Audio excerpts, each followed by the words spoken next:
பிரியமானவர்களே, இன்னைக்கு கூட உங்களோட வாழ்க்கையில எதிர்காலத்தை குறித்து கவலையாக இருக்காங்க. நாளைக்கு என்ன செய்ய போகிறோம், இன்னைக்கு பரவாயில்ல தப்பிச்சிட்டோம், நாளைக்கு என்ன செய்வோம் அப்படின்னு சொல்லி ஒரு ஒரு நாளையும் நீங்கள் ஏக்கத்தோடு எதிர்பார்த்துருக்கீங்களா? அன்பானவர்களே, நான் உங்களுக்கு சொல்கிறேன், ஏசப்பா பாருங்களேன், இந்த பூமியை உண்டாக்கும் போது மனுஷனை உண்டாக்குறதுக்கு முன்பாகவே மனுஷனுக்கு தேவையான எல்லாவற்றையும் 6 நாள் உருவாக்குவாருங்க.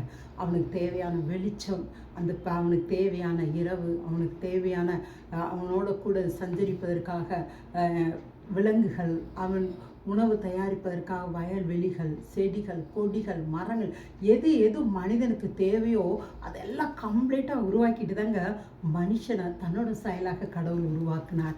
அப்படிங்கும்போது நீங்களும் தேவனுடைய சாயலாக தாங்க இருக்கிறீங்க. அப்போ உங்களுடைய தேவையும் அறிஞ்சு தாங்க இந்த பூமிக்கு உங்களுக்கு அனுப்பும்போது, இந்த பூமியில் உங்களுடைய வாழ்நாட்கள் எவ்வளோ நீங்கள் விரும்புகிறீங்களோ அவ்வளோ நாள் நீங்கள் இருப்பீங்க. பார்த்தீங்களா? அந்த நாள் பூரா உங்களுடைய தேவைகளை எல்லாம் சந்திக்க முடியாதாங்க கடவுள் வச்சுருக்காரு.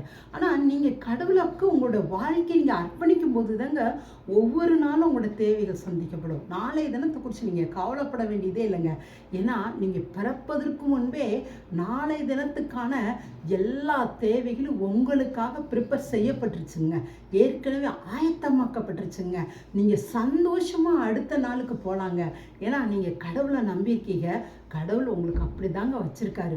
ஒரு நல்ல ஒரு எக்ஸ்பெக்டேஷனோடு நீங்கள் ஒரு நாள் சந்தோஷமாக கழிக்கலாங்க, கவலையோடு இல்லைங்க. ஏன்னா உங்களுடைய தேவைகள் எல்லாம் ஏற்கனவே ஆயத்தமாக்கப்பட்டுருச்சுங்க. நீங்கள் சந்தோஷமாக ஒரு நாளையும் அடுத்த நாளுக்கு போகலாங்க. எனவே நீங்கள் கவலைப்படாதீங்க. இன்றைக்கி ஆண்டவராக இயேசு சொந்த இரட்சகராக ஏற்றுக்கொள்ளுங்க. உங்களுடைய எதிர்காலம், அடுத்த நிமிஷம், அடுத்த ஹவர்ஸ் எல்லாத்தையும் நீங்கள் சந்தோஷமாக கொண்டு செல்லுங்க. தேங்க்யூங்க. காட் பிளஸ் யூங்க.